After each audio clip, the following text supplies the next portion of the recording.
મહત્વના સમાચાર જોઈએ તો એક તરફ ભારત અને પાકિસ્તાન વચ્ચે તણાવભર્યા સંબંધો છે. ગમે તે ક્ષણે યુદ્ધ ફાટી નીકળે તેવી દહેશત છે. તેની વચ્ચે એક મોટા સમાચાર આવી રહ્યા છે. મોટું બ્રેકિંગ છે. પાકિસ્તાનમાં જોરદાર ભૂકંપ આવ્યો છે. ધરતી ધૂજતા લોકો ઘર છોડીને ભાગ્યા હોવાના અહેવાલ મળી રહ્યા છે. જી હા, અર્થક્વેક ઇન પાકિસ્તાન આ ન્યૂઝ છે. આજના સૌથી મોટા ન્યૂઝ. પાકિસ્તાનમાં ભૂકંપના ભારે આંચકા અનુભવાયા છે. ભૂકંપને લઈને લોકોમાં ભય ફેલાયો છે અને ઘરથી બહાર લોકો દોડી આવ્યા હતા.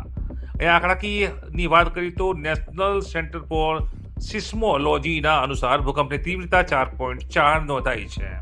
ભૂકંપના આંચકા 30 એપ્રિલ 2025 એટલે કે આજે રાત્રે 9:58 વાગ્યા આસપાસ અનુભવાયા હતા અને લોકો દોડી આવ્યા હતા. ભૂકંપના આંચકા એટલા તીવ્ર હતા કે આજુબાજુ રહેતા લોકો દૂર દૂર સુધી તેને અહેસાસ કરી ચૂક્યા હતા અને લોકો દોડીને પોતાની ઘરની બહાર આવ્યા હતા. આમ પાકિસ્તાનનું આ ભૂકંપ યુદ્ધની સ્થિતિ વચ્ચે લોકોને ડરાવનારો બન્યો છે.